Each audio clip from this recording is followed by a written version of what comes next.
Welcome back. So qualifying's done for the V8 Supercars. A little earlier today, the guys hitched a ride on the back of some bikes to go around the circuit and greet a really good crowd here today and yesterday as well. As we mentioned, the 15th year of this event, it's always been so well supported. Might have something to do with the fact that the weather's just beautiful, the circuit's great, you can see the lot, and the racing's been top class. Can't see James Moffat out there though, unless he's got himself a goatee beard in the last few hours, because Moff's joined us in the commentary box with Aaron Noonan for this next race. The V8 Utes are on board. Did you have a push bike out there or something, did you? Or did you get a good ride? Yeah, no, I got a good ride behind one of the guys out there, so great to be up here in Darwin. But James, you didn't do this. Kim Jane in the earlier race approached turn one on his roof, not the way to do it. No, and on board now with Kim, we see Warren Millett has a big lock-up and Kim's up the inside of him. I think he just gets squeezed onto the tyre bundle there and over she goes. And he's had a shocking weekend. He came in with a round win from Perth last time out. He's okay, he's fine. Now, they've been working the midnight oil during the daylight to get this thing ready. It's a bit bent, it's a bit scratched, it's a bit dinged, but it's on the grid and he will start from the rear of grid. So this is how they finished in the earlier race today. It's the fourth race of the weekend. David Cedars has 2 race wins. He starts on the front row with Ryle Harris. Nathan Pretty, championship leader on row 2 in the Monster Commodore.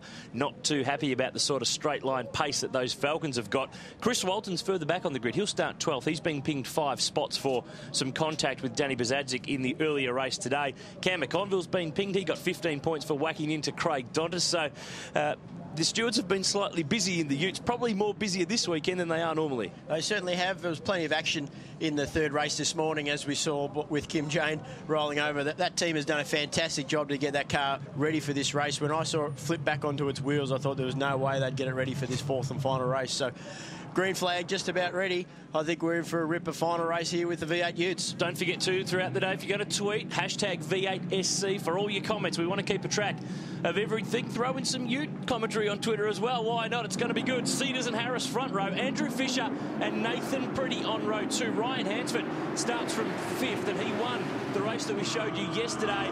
Turn 1. I'm worried. I'm really, really worried because I don't think we're going to get them all through no matter what people try to tell me. Great start from Ryle Harris, starting off P2. He's got the jump into turn 1. So Nathan Pretty, the lone holding up the front of the field. He's trying to go around the outside of Andrew Fisher in the Jesus Falcon. So looks like Pretty might be able to do that because he'll have the line for turn 5. I'm horrified. They all made it through. Something's clearly wrong. Pretty and Fisher side by side for 3rd spot, and that's Andrew Waite in car 1. He's the Kiwi Ute champ making his debut in the Aussie Series in the car that won the title last year in the hands of Chris Pither. But 4th and final race, lots of points on the line, and they've got a massive break before the next round. They don't race again until Bathurst in October, so that's bad news, dude. They've got plenty of time to repair this one, exactly. That's for sure. The panel beaters will be rubbing their hands together with the thought of that. Big break between rounds, so let's see what this final race produces. But Harris, he'll be happy with that start. Always important to get a good start, and on the clean side of the road, P2, so he probably used that to the best of his advantage. Filing on through, there's the Auto 1 wildcard, number 100, Tim Blanchard behind the wheel this weekend. That's a guest car that we swapped the driver in it from round to round. It's been a really great part of the series since last year, but end of lap 1, Harris, Cedars, Pretty and Fisher, Waite and Hansford, Reece McNally next, Chris Walton's up to 8th. He's already passed 4 of them. And how about these two? McConville and Kim Jane are going for it now. They're going either side of Hayley Swanson here, who's really starting to build her confidence in the Utes. How's Kim on the stoppers? All the way around the outside. Oh, well, that's in front. Donnis gives Noel Edge a touch. So Kimbo's pulled a big move around the outside into turn 1. That's where he had his incident this morning. So obviously not scared to get straight back into it. Noel Edge having a few troubles on the exit there. So McConville has managed to stay in front of Jane as they fire over the curb cam through turn 4. Up front, Ryle Harris, the Queenslander, on board at that Ford. He's chipped away at Nathan Pretty's championship margin this weekend and has really reeled in the Monster Commodore. There's Grant Johnson lunging down the inside on Reece McNally.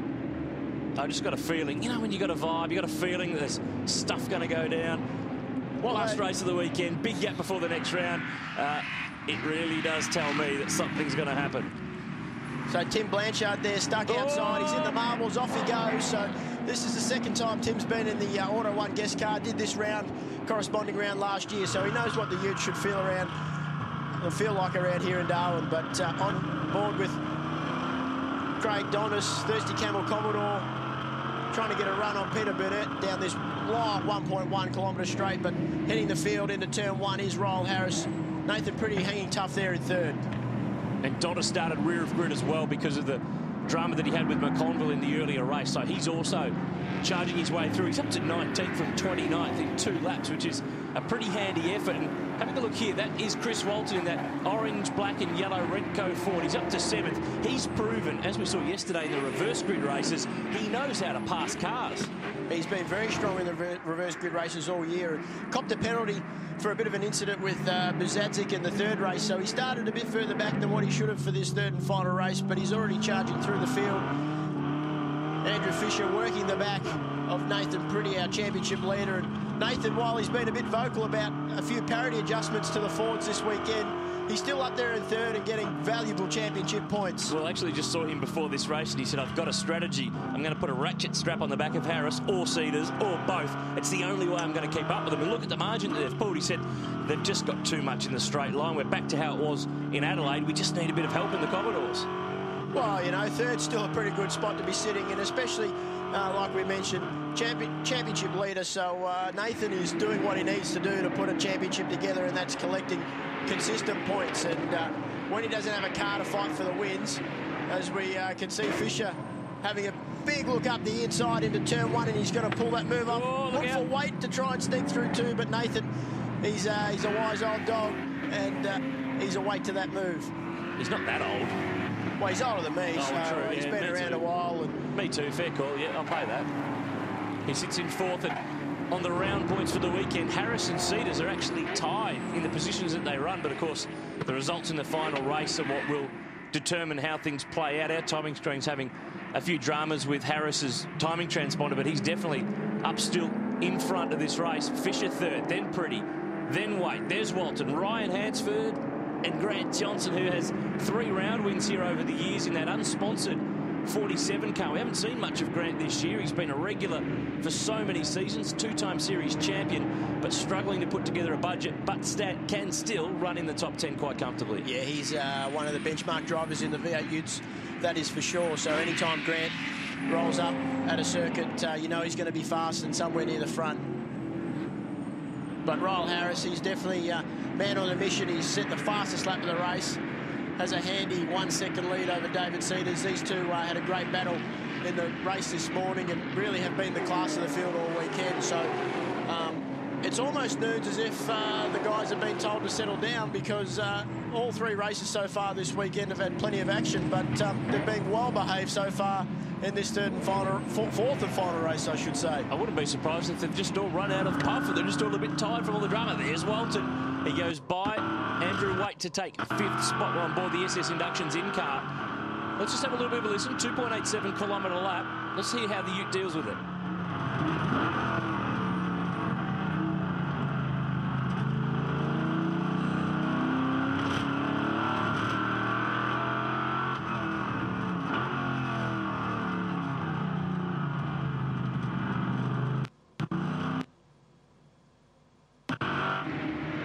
Chris Walton's now zeroing in on Nathan Pretty. Of course, these two came into the weekend 1 and 2 in the championship. Walton, though, Moff's had a shocker.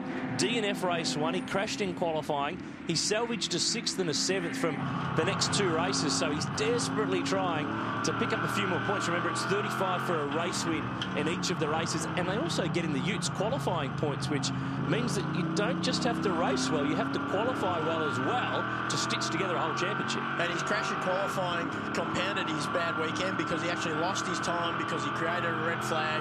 Similar to the V8 Supercar rules, if you do create a red flag, you lose your time, go to the back of the grid, and then they had a rush job to get the car ready for race 1, and then that resulted in his DNF. So it's been a tough weekend for a couple of the championship heavy hitters, Walton and Kim Jane. So Nathan Pretty he'll be loving the fact that he's probably going to have a bit of a points buffer heading into Bathurst. Have a look at these two. Hansford and Johnson get together now. Bang, there goes the Telstra sign. They were side by side on the exit. I think Ryan was trying to give him as much room as he could without being completely polite, but they didn't quite get it done. Well, it's about time. We saw a bit of biffing and barging. You know, it's been 6 laps already, and finally the boys are starting to get into it. So Johnson lucky to hold on to that car. Once you get out of the grass here, it's very easy to have the car go from underneath you and have a big accident. So he was able to hold on to it, thankfully. But Greg Dondas coming under a bit of pressure here from Kim Jane, who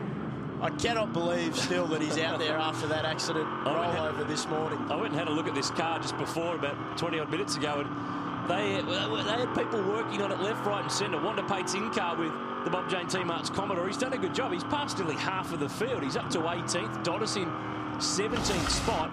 This is the Hansford-Johnson thing. How do you call this one? It looks like he's given him some room here, and then Johnson gets in the dirt, drives it back on. Yeah, actually, Grant sort of probably just has done that on his own there. Like, he's got out over the exit, or the curb, onto the grass, and you know, Ryan actually gave him enough room initially. Yeah, so yeah, not much. Well, no, Ryan didn't do anything wrong. Get off the fence. Andrew Jones, the driving standards advisor for the Utes Series. These two dominate. Harris and Cedars, they're fighting it out for the race, the round. We'll decide it when we come back to the Valley.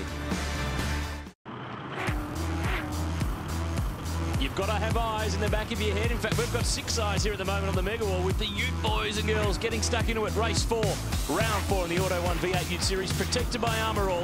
There's Andrew Jones in race control, James Bob, with the BOC shirt there. He's got to be busy. His eyes got to be moving like crazy to keep up with all this. He's the only one standing up in race control, and for good reason. So always plenty of action out on track when the V8 Ute boys and girls are out there. So Ryle Harris continues to lead the way. He and David Cedars are fighting it out for the race and the round, when Reece McNally very nearly could have unloaded Ryan Hansford there. They're arguing for position, but they managed to get away with it. 8th spot is on the line between those guys. Ben Dunn there just behind in the 99 Ford to round out the top 10. Update on the guys charging through. Dontas 16, Kim Jane 17. So they've kind of hit that wall. It's hard now to move further forward. And we saw before the break Ryan Hansford and Grant Johnson coming together out of turn 1. Ryan looks to be struggling a bit with his car because Grant's been able to get back by him, and Hansford under a bit of pressure from the Stratco Commodore of McNally. And the way it sits at the moment, Harris and Cedars are tied on points for the weekend if they finish where they are. Fisher in 3rd would get to the podium as well in the Jesus Racing Ford. It's interesting to note that fastest lap time this year is over a second slower than the lap record set by Cedars last year. So McNally had a look up the inside of Ryan Hansford into turn 1, locked the left front, and has run wide, lost 3 or 4 spots in the process. So just getting back to that point, lap times are about a second slower than what they were last year for the V8 Utes, which just shows you how much hotter conditions are this year. So with increased on-track temperatures, it means the tyres are slipping and sliding around more, and the drivers are definitely working harder inside those cars. Let's have a look at the replay. McNally did get past on the Auto 1 replay, but the problem was it was for 2.3 seconds, and he ended up in the grass and handballing the spot back to Ryan Hansford. On board here with Andrew Waite. So the Kiwis got in front of Nathan Pretty for 5th spot, and this has been a really solid run from him. Hold on to it. He's 5th in the race. He'll be 5th on the points for the weekend. So this is part of Chris Pither's scholarship program of giving younger guys the chance that he got with the Icebreak team. We've seen a couple of young guns and Jesse Dixon get behind the wheel and the like of this car during the course of the year. We'll see Chris take over a V8 Supercar, the Enduros. He'll team with David Wall for Sandown and for Bathurst. Speaking of the Enduros, you had your co-driver Alex Davison here on Friday turning some laps. So Team Norton Ford 25th on the grid for this one. You're going to have to play a different strategy game, Savo. Yeah, we certainly are. We're definitely not happy with the car, but you know, long 200k race today, and hopefully we can improve the balance and car set up for the race, and hopefully move forward by the end of the race. But yeah, it's been a tough weekend for us. It was great to have Alex in the car, and his input over the weekend has been fantastic. But Peter Burnett, having a bit of a tank slap out of the hairpin, if you don't mind. So at least some of the boys are trying to put on a bit of a show. Hansford now threw it away. It was McNally who did it the last time around, and then he finished the job off next time through, and he's dropped back to 11th. And just back on Andrew Waite, he's not totally unfamiliar to the V8 Utes, reigning V8 NZ champion, so V8 Ute NZ champion, I should say. So coming over the Tasman this weekend, it wouldn't have been completely unfamiliar for him to jump into that Commodore. And not unfamiliar to this track. He did do Formula Ford here back in 2008, so probably doesn't really help much. May as well have just driven the rental car around here, because a Formula Ford versus a Ute is a little bit different. This is Danny Bazadzik, who is in a bit of a rumble with Jeremy Gray, who's been a Ute regular for the last couple of years, but hasn't done too much of it. He did a bit of Porsche Carrera Cup racing last year. He's jumped back in this weekend. He's in Brad Patton's big gun Falcon. So there's the thing with the Ute Series, James, week in, week out, there's generally a good core group of guys who are there the whole time, but we have enough swapping and changing that there's different drivers coming in and out of the series. It gives us plenty to talk about. Yeah, absolutely right. And Jeremy, he had a coming together with Ben Wilson yesterday that unfortunately ended his race. Noel Edge now has some dramas. Geez, that thing's looking a bit sorry for... Front right, rear right, front left. I think he's got all four corners here. He's missing a wheel in the left rear, I'd say, the way it's... Well, at least he's going to give his panel beater some work to do before the next round of the championship. And he's staying on the grass where it's a little bit softer. More problems for Rick Gill, so I wonder if him and Noel... I'd say likely. There goes the left rear. OK, so that'll be Noel Edge's drama. He's only on 3 wheels. It's only one more than his car number. He's given it away too. He's not going to even try. He's done a good job there to... problems here. This has been starting. This has been going for a couple of laps, but this is far worse than... I caught it in the background of a shot a few laps ago. It wasn't this bad. This is really bad now. Chris Walton, 4th on the road.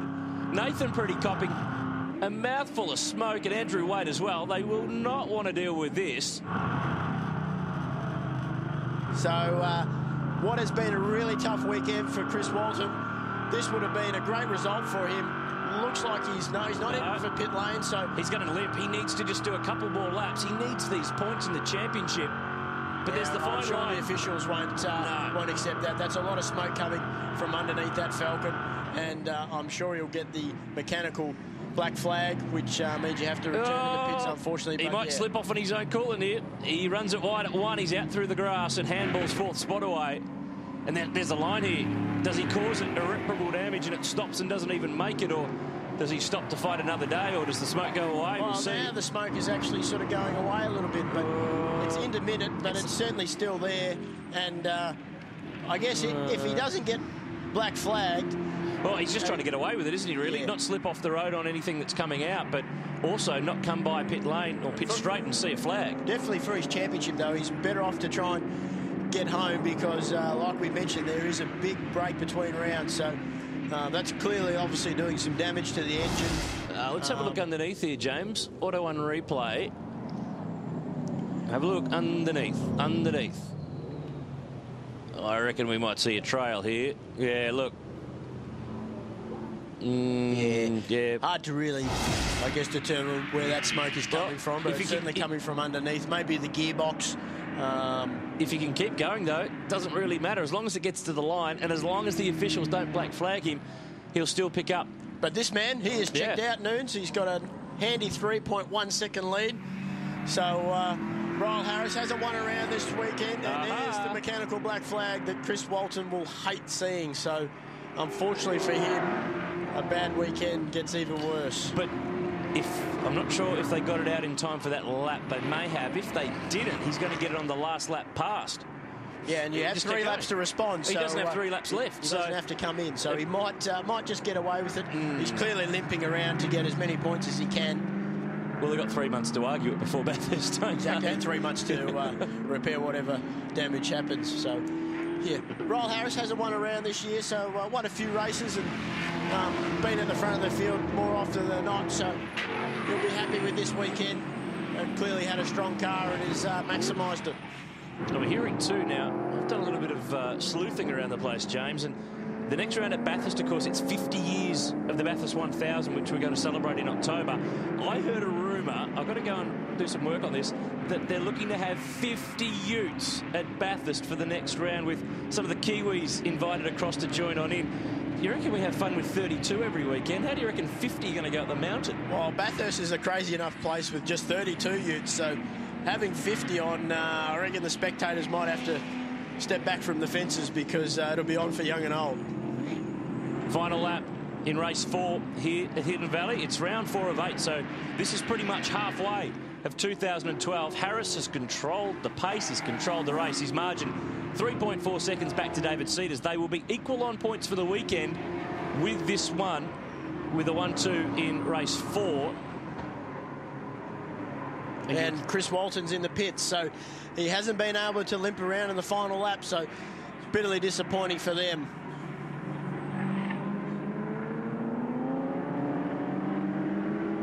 But Harris now out of the hairpin for the final time, coming through turn 7. Cedars has done well to maintain the gap, and he should be happy with a equal round win, if you like, but he'll get second due to the count back of Roll winning the final race.